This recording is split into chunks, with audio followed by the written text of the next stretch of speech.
Hey, beautiful souls, welcome back or welcome to The Hawk and I. My name is Lana Zelinsky and I work in the spirit dimensions. And as always, in all my videos, please take what resonates and you're welcome to leave the rest right here. Imagine being declared clinically dead and waking up hours later in the morgue or even at the funeral home. This is exactly what happened to a 45-year-old Colombia woman. She woke up at the funeral home 5 hours after being declared clinically dead. Funeral staff noticed some movement under the blanket. And when they pulled the blanket back, she was alive. A 20-year-old in Michigan in August of 2020, very similar experience. Declared clinically dead. Funeral staff were preparing her and noticed that she was warm and breathing. This is called Lazarus phenomenon. And its name does come from a biblical connection, Lazarus, who was dead for 4 days in his tomb and was resurrected. Now, I'm not going to get into the biblical story here, but I am going to talk a little bit about the 1800s.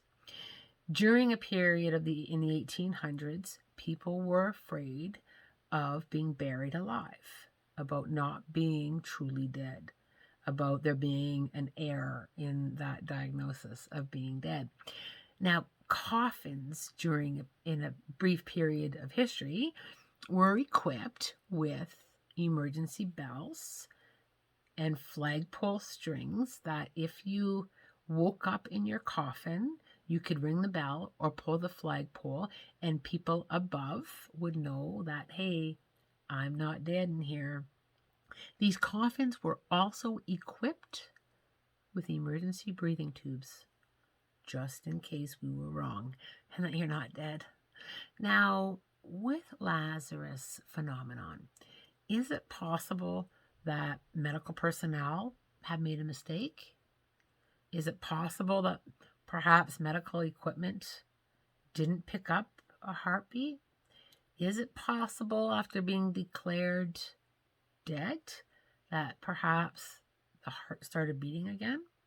There are many, many, many possibilities medically that you can kind of lean into with, well, it had to be a medical error, or it had to be this, or it had to be that. Now, I've shared before in previous videos, I do have a nursing background, and I myself have worked in hospitals and in healthcare facilities, and I can tell you that there are policies in place. When a person passes away, most facilities have a policy that the body cannot be removed from the room for an hour after the person has been declared. So there's an hour from the point of being declared dead before they can go down to the morgue. And there are cases of people waking up not just in the morgue hours later, but also at the funeral home. So what's happening here?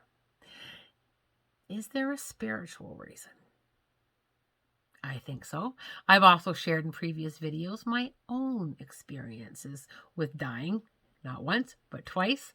And even though I wasn't declared clinically dead and wasn't gone for hours, I did get to go up to the spirit dimensions and have some chats in the spirit worlds.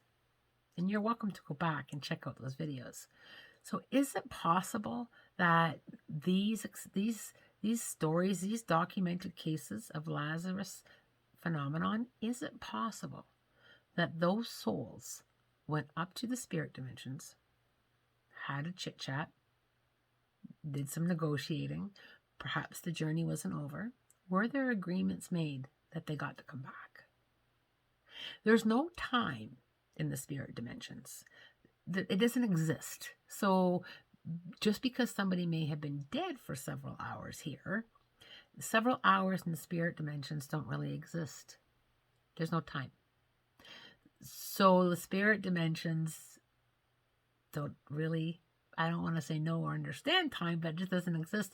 So if there were conversations, if there were agreements, if there were, reviews with that soul, and they got to come back into that physical body, spirit doesn't know time. times man-made. It's also hard to understand. Is the body really dead? And, in some of these answers, we may never truly know or understand. And it is extremely rare. Something to think about. Now, I have sat with many, many dying people, both in my mediumship and in my nursing background. And I've had fascinating experiences learning about death and observing death. And I've sat with many clients and held their hand while they were dying. And there were extensive periods of time where somebody was completely unconscious and would suddenly open their eyes and share the most fascinating and beautiful experiences, conversations that they had up in the spirit dimensions. To go from periods of barely breathing to suddenly back in their body and awake and orientated and sharing visits from family members and sharing conversations they had with the angelics, and and the fact that they had sat with source energy. And many of them did share with me that they were given the opportunity to leave when they were ready. There's a lot to learn about dying and death through the dying, through people who are going through that experience. And it is and many people will struggle with this, but death is a beautiful thing. It's a transition. It's a new world that people get to go to. And I have had so many glorious experiences with that. One time I was sitting with a friend who was dying, and again with the in and out of consciousness, which is quite common when people are preparing to go. And she was unconscious for quite a while, 2 hours or so. And all of a sudden, it seemed like just so sporadic, opened her eyes, and she said to me, "Len, I thought you were crazy all these years." And I kind of gave a chuckle, and I said, "Why is that?" And she said, "Well, I wasn't quite sure what was over on the other side, but you were so right." And she drifted back off to unconsciousness and passed away shortly after that conversation. The soul has the ability to leave the body. And the soul has the ability to connect to the spirit dimensions. So, Lazarus phenomenon? Is this the soul leaving the body, connecting to the spirit dimensions, making agreements, and coming back?